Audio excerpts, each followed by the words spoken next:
Good morning. Good morning. Good morning, everyone, and welcome to The Dark Roast. I'm Donna Stroll, and I'm here with the lovely and talented Rose Short. And today's topic of discussion is how to stop hunting for unicorn niches, but also how to find real 2026, the rest of this year and next year, real affiliate markets that are not oversaturated for yourself. Yes, we talk about oversaturation a lot because so many people are worried about getting into affiliate marketing because of saturated markets. But I mean, let's be honest, right? If you have your own following, it doesn't matter if everybody else is talking about it, because if you've built no like and trust with everybody, then they're still going to listen to you and it's still going to work out really well. Yeah. And if you're new, you want that mythical unicorn, right? That I just mentioned, where it's, nobody's really in it yet. It makes you lots of money. It's in high demand, but you've got no competition. But that doesn't really exist. Or if it does, it's really hard to find. So, it's not to say that there aren't untapped niches out there. It's just that they're not going to be like that really, it's brand new and it's its own little thing and everything else. We're going to help you figure out how to find some untapped markets that are under the bigger umbrellas, so that you can figure out what's going to work for you. All right. So that's our plan for today. And happy Halloween. What the hell's going on with that? That's true. This will come out on YouTube next week. So yeah, the thing with untapped markets is like so often we want to be like the new big thing, right? But untapped or being the new thing also means you don't have a lot of opportunity to research what's working and what's not for your competition, because there is no competition. The chances of finding good hashtags, good keywords, good SEO are a lot more slim. So finding that unicorn niche, but within the bigger niche, is definitely going to be beneficial, because yes, it's great to be, I have this new, exciting, never before seen product. But if you don't know how to necessarily market that, then it's going to fall flat pretty quickly. Yeah. And if you're always chasing that, that idea of low competition, high demand, instant profit, it's going to create a lot of frustration for you. And it's also going to cause you to fall into that shiny object syndrome, where you're constantly chasing something, the next best thing. And then you're going to end up nowhere, right? You're always going to end up nowhere. There's like ideas, things like, fidget toys, crypto merch, these things where you see the hot new thing, but you're really actually too late to grab onto it. Right. So you're jumping in when you think it's hot, but it's not. Right. It's too late. And there's people who all they do is track trends, and they're able to grab onto things that are just starting to trend. But unless you have a lot of energy and a lot of time just to devote to that, probably not going to be your marketing strategy. So yeah, every niche has competition, right? If it's viable, it's going to have some level of competition.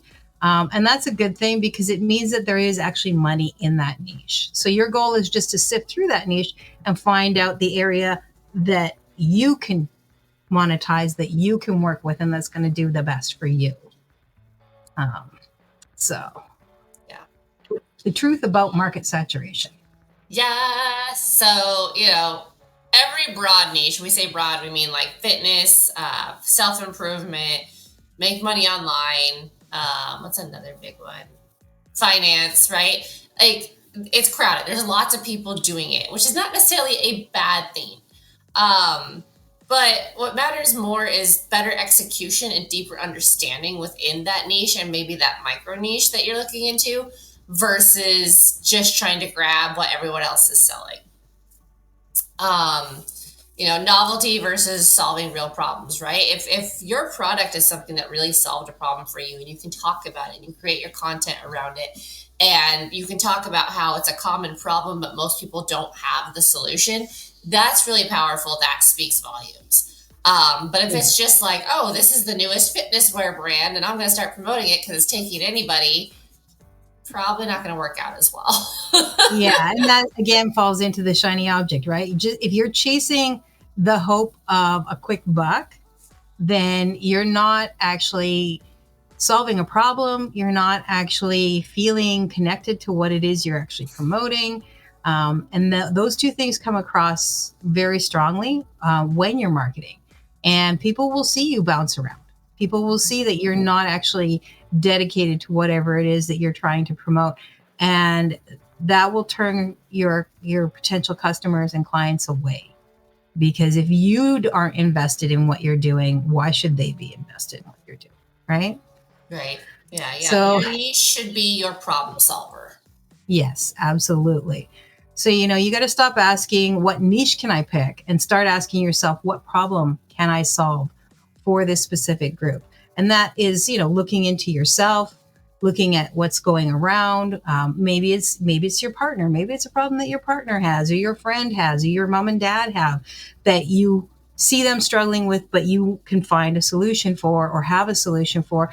That you can do through affiliate. It doesn't mean that you have to create the solution, right? Because there's lots of things out there, but maybe they just aren't being promoted as strongly or, something like that. So, and that also helps you figure out who you're talking to, right? Because whose problem can I solve better than what they're trying to solve it now? That really helps you narrow down your demographic, right? Who is part of your problem solving, right? You're not just solving a problem, but who are you solving it for? So now you have your niche and you have your demographic, which is going to help you when you start doing your marketing, right? Mm-hmm. Oh, pardon me. Part of that is talking to your audience you already have, right? Asking them in real time. I mean, you can use quizzes, you can use, story questions, all those things. What problem are you having within this niche, right? Or like when you first started, what was a problem that was massive that you wished you had a solution for sooner or anything like that? You can get real world feedback from people who are already listening to you and are already invested in you to answer this question. Yeah, and there's lots of places that you can do that. You can do that on Reddit. You can do that on Facebook. You can do it actually on Amazon reviews. If you're a Pinterest person, like maybe you're doing physical products, you can look at Pinterest comments. There's places where that information is there and you can mine it, right, for answers to your things. There's other tools like Google Trends or Answer the Public, Ubersuggest. These are all good for data validation. So you've looked and you've come up with some questions, and then you can go there and see, are people really asking that? Is it lots of people or was it just that post? Right. And that can really help you see if that's something that's trending up or trending down. Some current examples would be like AI productivity tools, right? For freelancers specifically, not corporate dudes, but or sustainable home swaps for eco-conscious households, sleep hacking gadgets, because we are all a little stressed and not sleeping so awesome. And there's a lot of shift out there. So, if somebody's a shift worker and they have trouble getting their sleep on track, this is something that you can actually do with. They're not gimmicks. They reflect real shifts in behavior and what people are needing and wanting. Right? So that's super helpful. Yep. So, in the spirit of Halloween, carving out your micro niche. Because micro niches are gold, right? Like it's one thing to be like, I'm in the fitness community and I'm constantly talking about all these broad themes versus like, I am a keto cook who focuses just on keto recipes, right? It's very, very different spectrum. So, you get a smaller audience typically, but you get stronger loyalty, which means there's more likeliness that they're going to save or share or repost your stuff, which is huge for the algorithm. Yeah. And it's really easy to do. So instead of just saying like, oh, I do eco living, right? Well, maybe it's eco cleaning or, bulk product that you can spread out over time. Like Melaleuca, that's kind of their big theme, right? Like their cleaning products come in a super concentration, and then they send you the spray bottles as well. So that super concentration lasts you 6 months because you're, breaking it up. Yep. Or low waste kitchen swaps is another good one, right? Like trading paper towels and stuff for really good microfiber towels, things like that. Yeah, like instead of pet care, you've got, pet care for senior animals. That's because people love their pets. We were driving and it was like, it's interesting how many more pet centric things there are, whether they're pet spas or pet daycares, not just, basic lodging now for when you go away, but a lot more pet centric things. So if you've got pets or animals are a big deal for you, there's lots of micro niches within that instead of just trying to cover the whole blanket, right? It's in the same for tech tools, right? So like instead of productivity, you're going to do things like AI scheduling tools, or something like that, where you're really breaking it down and going into something a little bit smaller. And smaller isn't necessarily small, right? Like I see a lot of people who are, food is a big one, right? Mm-hmm. Just talking about how to eat on a budget.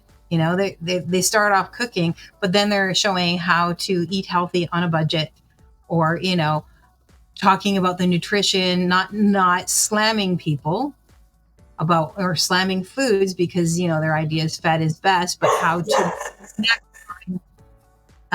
your health without maximizing your budget. That's big. Now, they didn't start off huge, but they grew quite large because they spoke to something that people need. It wasn't massive. It wasn't just, today we're cooking, this, or we're doing that. They really dove down. So, Yeah, well, especially what's going on with the economy and the government right now within the U.S., like budget hacking is going to be something that people are looking into, right? Because a lot of people are going to be feeling the squeeze more than they were. Budget hacking, finances is going to be another one about how to save or how to get out of debt faster, where to invest instead of, your standard things, what's safe, what's not. Housing is another one, probably is going to be a big one. Things like that, where you can your economy is going to dictate a lot of what's going to be available for people, and what's going to draw people in. And so that's also going to affect you as an online marketer, because you want people to spend their money, but you want to make sure that it's an investment that they want to make, that's going to benefit their life. It's going to solve the problems that we have. So, that's important. Yeah, if your niche is luxury products, you're probably going to see a drop in sales because a lot of people are going to be foregoing those luxury products for the necessities. So that's where thinking long term is really, really beneficial. Yeah. Pardon me. Yeah. And also, making sure that you're marketing to the right crowd. Yeah. I don't know, a good way to do that is, Pinterest trends, right? Like most people don't talk about Pinterest enough, and a lot of people go to Pinterest to see, how to decorate for Halloween, or, fun, easy, budget-friendly centerpieces for Thanksgiving or Christmas and things like that. So Pinterest is really a great way to kind of look at where people are putting their money now, or like what the general narrative is. Exploding topics are going to be on there as well. Uber Suggest will let you know kind of what's coming up as well. And then, of course, you have your dashboards, right? You have Max Bounty, you have Share a Sale, Impact, Warrior Plus, Partner Stack, all these things, which will help kind of show, what's trending as far as sales, because almost all of them will show their data of recent sales and the trends and whatnot. So all of these programs are going to be a good way to find a program, because, maybe the program you want to promote is one you really, really believe in, and right now people just can't afford it or aren't interested in it. And so maybe what you need to do is look at that program and see if there's any sub niches that are less expensive or more attainable for people, so that you're not completely letting go of that but maybe that will help you lead into something, right? So you start with the sub, which is a little bit more affordable, a little bit more, available to people, and still have that connection to that higher value sale, so that for the people who are able to reach up to that can do that. Because again, diversification and all that sort of stuff, right? Yes. So before you commit, though, you want to evaluate, right? You want to check the 3 P's. Are you passionate about it? Is there a pain point that you're solving, that you can help with? And can you monetize this offer via your own digital products? So, are you passionate? Is there a pain point?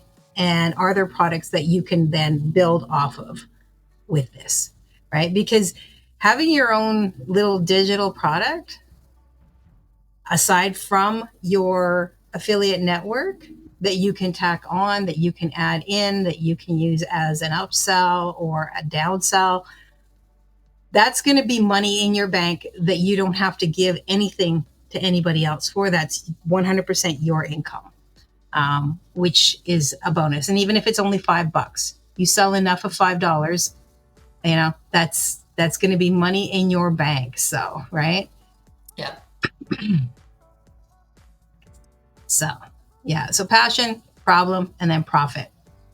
Yeah. And then you can validate that too, right? By your keyword searches, search your hashtags, see what's trending. Social engagement, look at some of those hashtags, see if people are actually engaging with the content around those hashtags or not. Is that product available in affiliate networks and in multiple affiliate networks, or is it only available from one platform? And then, of course, we've talked about it all the time. Is it something that you can create evergreen content around, or is it something that's going to be part of a trend cycle, right? So like your Black Friday sales, right? That's a trend cycle versus this product's available year round, or this discount code is available year round, all that kind of stuff. And then, of course, pay attention to those red flags and to your instincts, right? Like if a product or a niche relies on hype or outrage, which we see a lot of right now, or they are adamant that you run ads, or if the program kind of is treating you like a corporate employee, but you're still not getting paid till after you make a sale, that's a little worrisome. Yeah. I mean, and that's important all the time for anyone that you go into, right? So by 2026, we're seeing shifts like AI personalization, micro influencers, cookieless tracking, first-party data becoming the new normal. So you can't rely on those old things that you've learned or old things that people are teaching you. Like we mentioned last week, it's really important when you're looking at a new affiliate program to make sure that you give it a good audit and make sure that it is providing you with new and up-to-date stuff, and that you also do the work too, right? Like we say all the time, research. Research is important. Research and analytics. These are the things that are going to help make sure that you are not wasting time.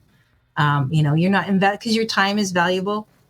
And it's really important that you remember that your time is valuable. So don't keep putting it into a bottomless well. And that goes with your niches as well, Because at the end of the day, you want to build a sustainable business, right? And you absolutely can. People have 100% made this work, and we're not going to do the whole, like, if I can do it, you can do it, because that discounts what you might be going through. But you can build a sustainable business with this, but if you keep chasing the unicorn, if you keep chasing those untouched niches and being the new next best thing, you're going to burn out, and you're going to burn out fast.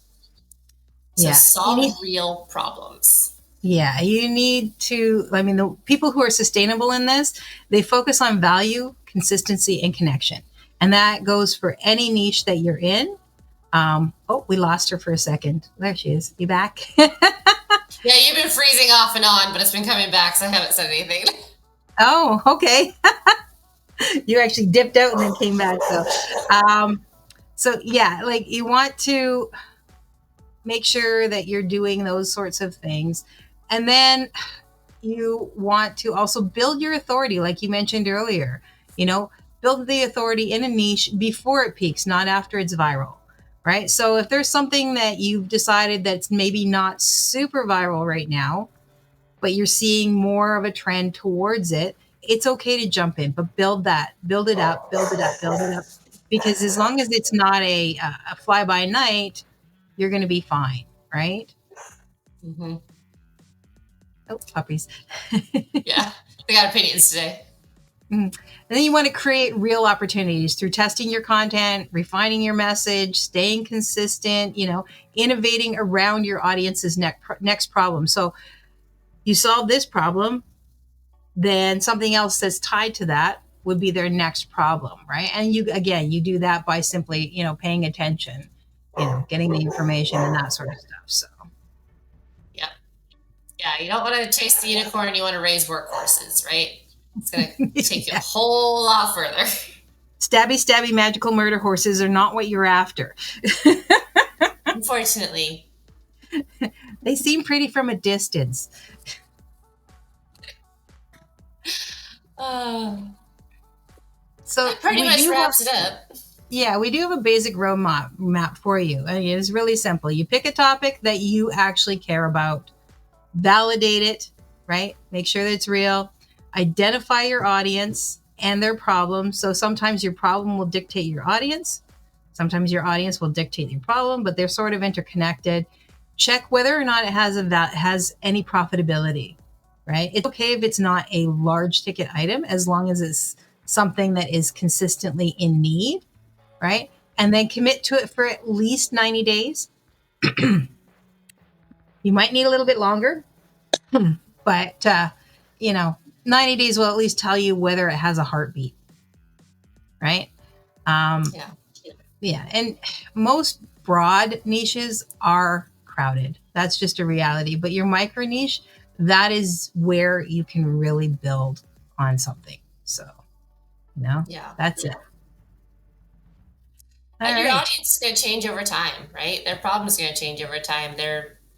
What content from you they want to see is going to change over time, right? We see that all the time where people are like, oh, well, you used to make this content. I loved it, but I don't really like this content anymore. Like, it's going to happen. And with any niche, any content, you're going to get negative comments, which we talk about all the time. So, And they do about stupid shit too. So ignore them, right? If you helped one person, that's more important than the dude or the chick that's giving you some grief because whatever, their life is sad and they just want to share that sadness. So you want to skip the rainbows, build something real, and get to it. So next week, this is going to be big for, I think, everybody. Yes, I'm excited about this one. We're going to talk about how to protect your affiliate business from fraudulent activity. Now, this could be your content or the product itself. Yeah, and FB's new content protection measures is more meta, right? I mean, it's FB, but it's also everybody else. So you just want to, it's going to be good to note, but we always say, make sure you check that stuff anyway. So, All right, everyone, happy Halloween for those who are viewing this today. Hope you had a great Halloween for those who are going to be seeing this, later on. But we want to see pictures. We want to see your decorations and your costumes. Yes. And let us know, if you trick or treat versus trunk or treat. And if you're going trick or treating tonight, hit up those nursing homes, guys. Those elderly people love the costumes. There you go. I love the costumes. I'm an elderly person.